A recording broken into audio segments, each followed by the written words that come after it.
God of War's been in development for about 3 years, roughly. It's including a fairly lengthy pre-production cycle. And basically, it came from Dave Jaffe's head.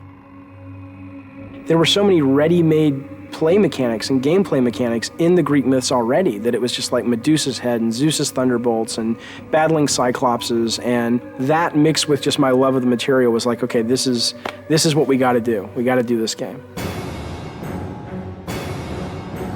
Dave Jaffe came up to me and goes, "What do you think about Greek mythology?" I was immediately intrigued by it. When they said, "Hey, we're thinking about Greek mythology for God of War," I was like, "Yeah, let's definitely do that." The creative director of the game, Dave Jaffe, definitely comes up with a lot of this kind of stuff, and he, likes to involve the team in the design. So he comes up with ideas.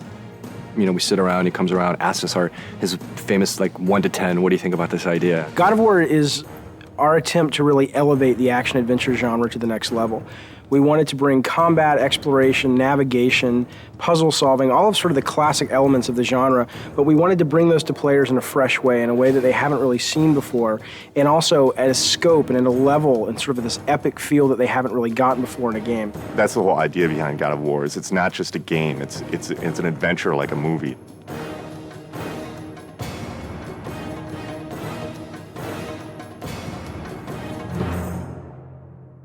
The sheer amount of concept art and work that went into developing all the characters and the look and feel of the game is pretty unique. I've never seen so much effort put into concepting a game out, making sure that every environment is unique and fits in with the theme of the game overall. I gave them my influences. It's really to their credit that they were able to sort of extrapolate what I was really going for into art, amazing art. So I ended up sort of getting what I wanted, which was this high adventure, amazing fantasy setting, which was inspired by the stuff that I grew up with, the movies that I grew up watching. But exactly how the game ended up looking the way it did was really, you'd have to ask the artist. Charlie Wynn has been part of the studio for quite some time, and what he's brought to God of War is extremely valuable.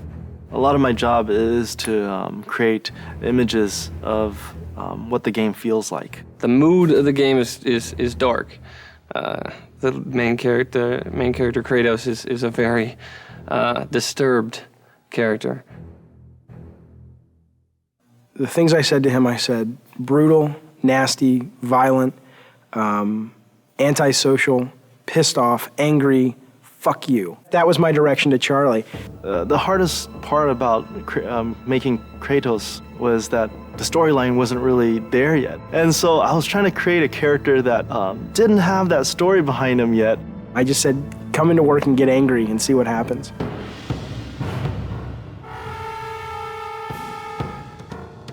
What they came back with was their versions of anger and the things that they were mad at and the things that, it was really kind of neat because you got to look at the concept art and kind of see how everybody dealt with anger and madness and chaos. The solution was to sort of start stripping away everything. Every time we took away a piece of armor, every time we took away a helmet, a shield, we started seeing more of this animalistic side to this character. Once we got that, it was just an issue of whittling it down, from those 15 images, all of which felt the most brutal, and said, out of all these 15, that's the one.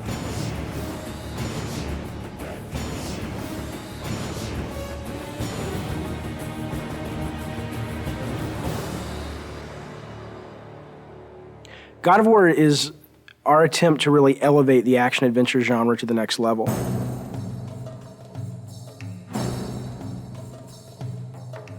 We're trying to do so much right now. We want to bring this, this experience to people, and we want it to be realistic. In order to do that, we have to push the PlayStation 2 as far as it possibly can go. We use a well-known art package called Maya to do almost everything in our game. When we first started the game, it was how do you create beautiful, lush environments that are high polygon count, high texture detailed, beautiful lighting, and just consistent through the game. Technologically, 4 or 5 years into a console, most of the big problems have been solved. So it's just a question of doing it better than everyone else.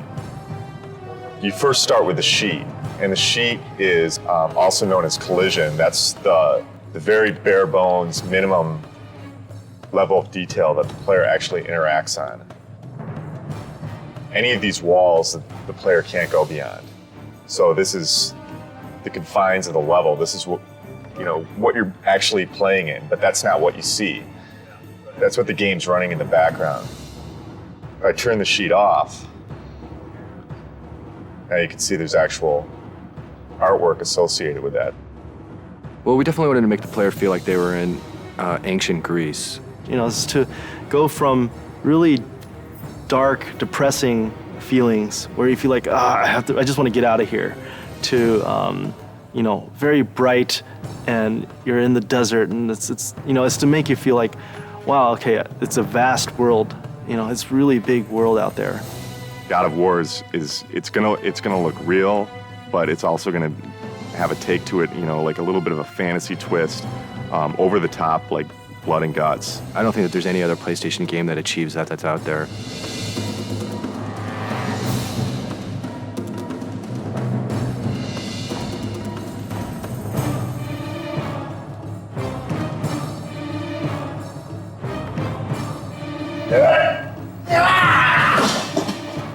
Every character in the game starts out with a single pose that every single animation derives from. When I'm starting to move like this, bring in the base pose, and then kind of just start to block a few things out. Maybe even with general, just kind of moving the whole character all as one, getting the timing for things, and then building out from the pelvis. So get the pelvis motion right, then get the chest involved with the pelvis, and maybe start doing the arms, come back with the legs, and then finish with the head and the fingers. So sort of whittling down until I get to that final look. The original vision, I think, what we wanted was very, very brutal. It's funny because we were like, let's go find some fight scenes in movies, and that's how we want this guy to move, and that's how nasty we want him to be. And it's weird because when we thought we'd find all these great movies, movie fights are really kind of tame when you think about it. And we actually ended up with only 2 or 3 movies that really obscure films too, that really, when you saw it, you were like, oh my God, that is just some nasty stuff.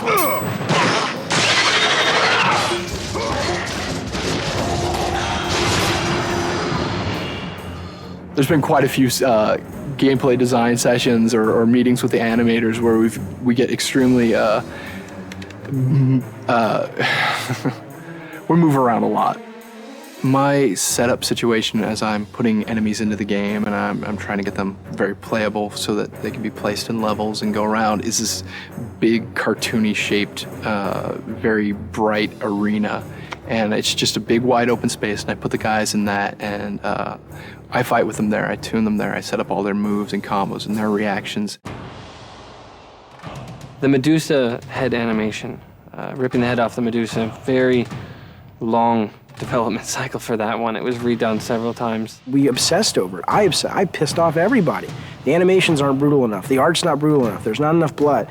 I want this game to make players just go nuts and feel that sense of anger and chaos.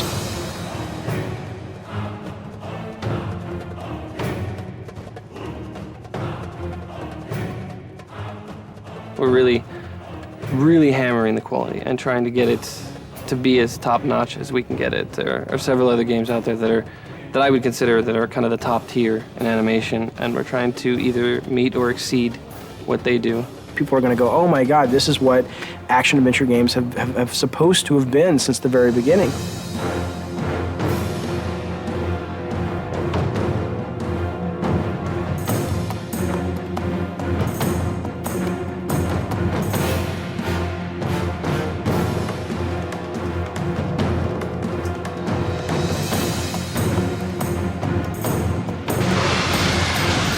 I always say this is the game I've been wanting to make since I was a little kid. God of War, from a production perspective, has been extremely challenging. There's a number of areas that, we've really been pressed time, money, resources. Making the game was definitely a fight. Me and the team butted heads a lot, and there was this anger, I guess, that built up inside of me that I think I really transferred over to Kratos, and I look at Kratos now and it's like, that's me.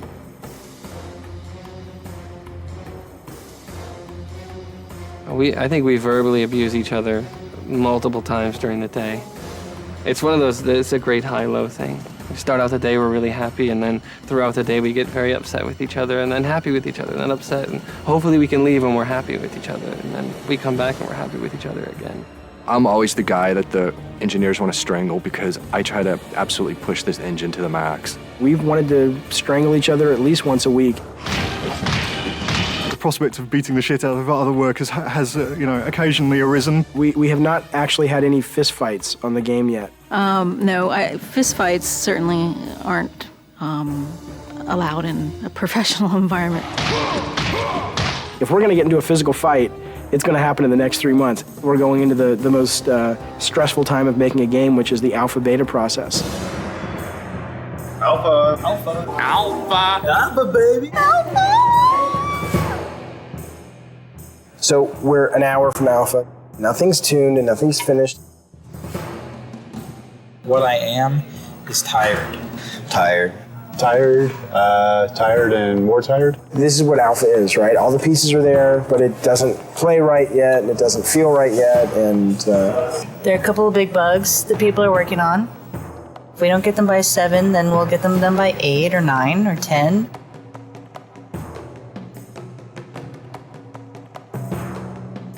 Three years and we're almost done. Light at the end of the tunnel. I'm so happy we're an hour away from being able to say at least we have a game.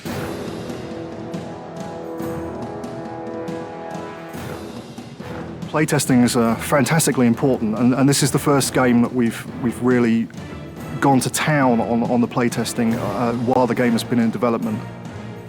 We'll bring 5 or 6 people in from the local colleges, and we'll sit them down in front of the latest version of whatever level we've been building, and we'll watch them play it, and we'll notice all of the things that they don't do right, or all the times that they can't find the way to solve a puzzle because we've obviously not highlighted it well enough, or if they can't see the door in the background, then we'll add an extra light in so it's highlighted. It's really kind of like making it's like making a movie.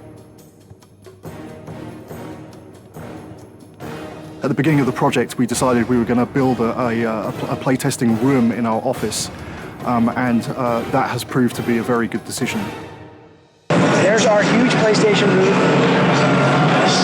So good to be one of the big titles this year, so hopefully it'll get some attention that we think it deserves.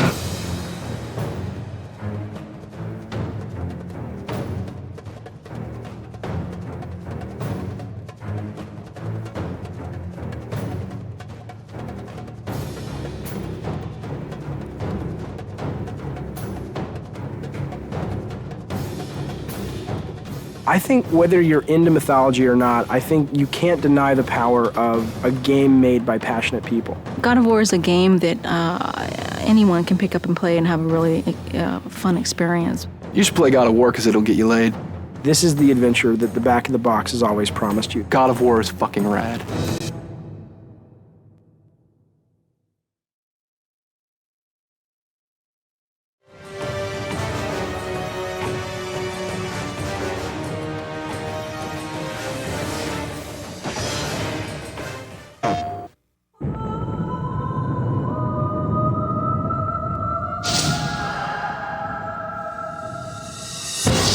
War-ravaged Athens. Legions of undead soldiers. Greek mythology's greatest beasts. And a deceptive god are no match for the fury of one vengeful warrior.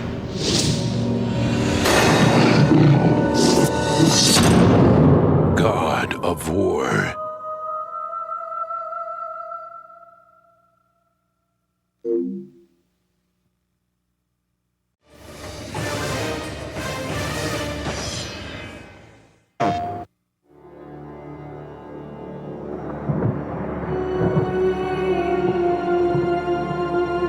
One dying wish from a desperate warrior allowed him to survive, but brought him a lifetime of despair.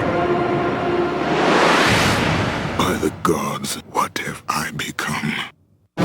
Now, the only way to to right the wrongs of his past is to master the powers granted him by the gods of Olympus. Medusa's gaze.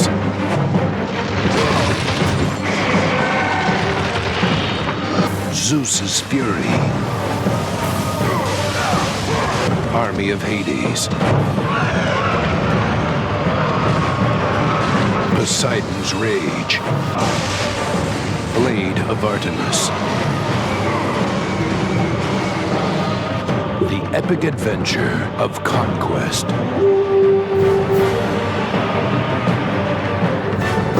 Destiny. And revenge.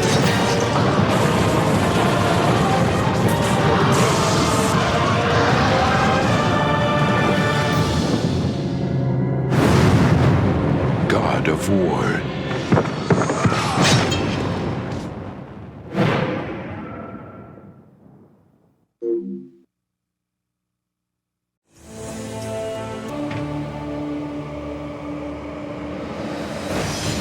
This is our sort of batch of things that you didn't get to see. That some of them I'm glad you didn't, and some of them I wish you would have, time permitting, but it wasn't. So here we go. Okay, now this is actually this. Now this wasn't a deleted level. This was the prototype that the team put together. I don't even know what the date on this is, but 3 years ago, and it was really just to get the basic mechanics, not even tuned or anything, but you could run, you could swim, you could swing, and if you look at this level a little bit, you'll see we certainly didn't reuse any of the main art, but you'll see kind of like that shot there is sort of the precursor to some of the shots we have in the game.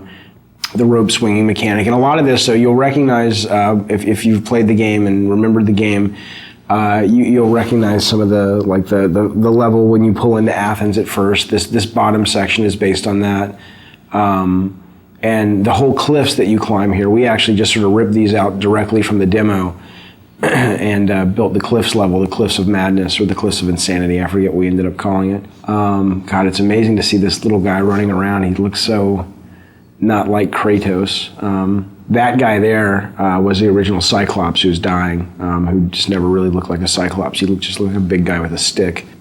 And then this was the room, the only room that we built that was like the final room, and everything else was kind of rough. And I remember seeing this and going, everybody saw this and said, man, this looks awesome. And then we were like, yeah, but how in the hell are we gonna get, all the levels in the game looking as good as that? And I don't know if we ended up getting them all looking as good as that, but I think we came a lot closer than I thought we would. This level's pretty cool. This was our test level for the Icarus wing. So when Icarus and Daedalus, the Icarus story where he flew too close to the sun with the wings that he had made, and the wax melted and he fell to his death.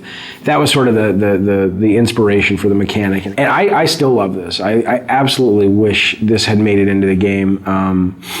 We just, it really came down to time and going, let's focus, let's get our fighting really good, and let's get our platforming better, and let's get our puzzles working, and maybe we can come back to this. And as is often the case, you just never have the chance to. So I'd love to see something like this, in future God of War titles, because I think it's a great, it's just fun. I mean, it's fun to fly around. And what was cool about this is it wasn't just a flying level. It was, you could land and you could walk around, and it was a seamless experience versus, now it's time for the flying level. So that was pretty cool. Yeah, I look at this now and I'm like, damn, we should have gotten that in. It would have been awesome. These were the original Harpies. They were a lot bigger. They still read better. They look awesome, but we just realized we needed more of like a bat-like, small, like little annoyance enemy. These guys played like the skeletons, basically, flying versions of the skeletons, and there just wasn't much of a difference in gameplay, so we ended up kind of shrinking them down and making them bats. And this was what we called the Mounting the Titan level, which is Kratos, the giant titan in the desert. And sadly, right now, the only way you get on the Titan is through a movie. And originally, this was how it was going to be. You see this big thing, it's like a big watermelon in the background. That's actually Kratos. And Tobin, the designer, he's got him kind of moving towards the player, and those things that are falling are like mountains that are crumbling and stuff. So it's kind of like Kratos is rushing towards the player, crawling, and you're trying to run ahead of him in these platforming sections so that you can ultimately jump onto the structure that's on his back, and that'll lead you up to the temple. And I still love that idea. I really, really wish we could have done it. And it was just, we showed this to the tech guys, and we showed it to the artists, and they were just like, dude, that's going to take forever.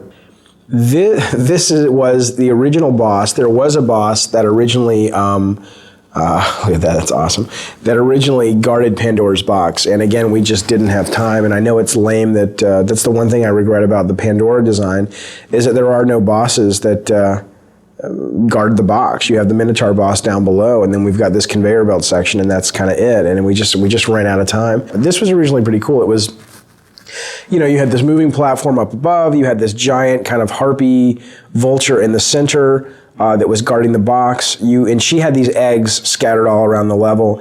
And in order to sort of entice her to fly around, you'd have to go find her eggs and break the eggs. And you'd kind of take the little baby birds inside, and you'd kind of carry them around and use them as bait.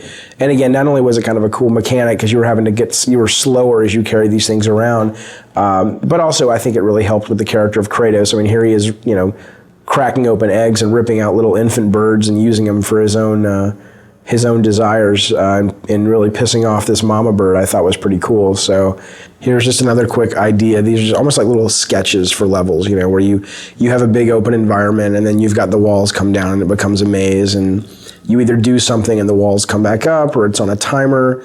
I mean, we did tons of these things, you know, where I'd have an idea, or a designer would have an idea, and it was like, you know, try something like this. So this level is actually a level that we went so far as that we showed the press, we got it in magazines, and this was really a hard cut for us to make, and especially for me to make.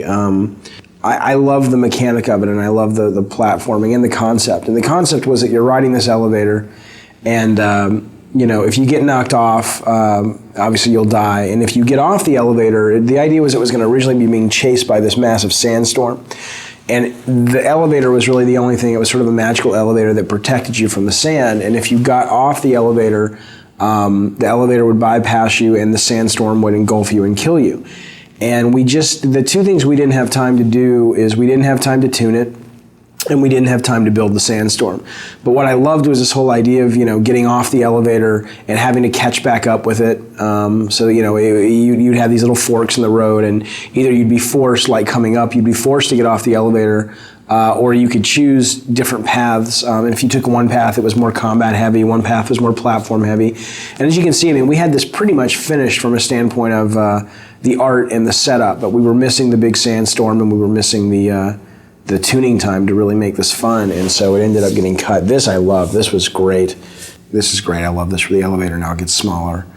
I guess we talked about putting this in the actual, see, they suck. Whoever played this couldn't keep up with the elevator, but that was the whole idea, trying to keep up with the elevator. So it's tough. It's really tough when you have to cut ideas that you're really passionate about out of the game, but you do so you can make the other ideas that you do have in the game shine even brighter. So it's sort of a constant process, or it's a constant aspect of the process that's just a really tough thing that you go through. But I think it's worth it because it makes the overall product better.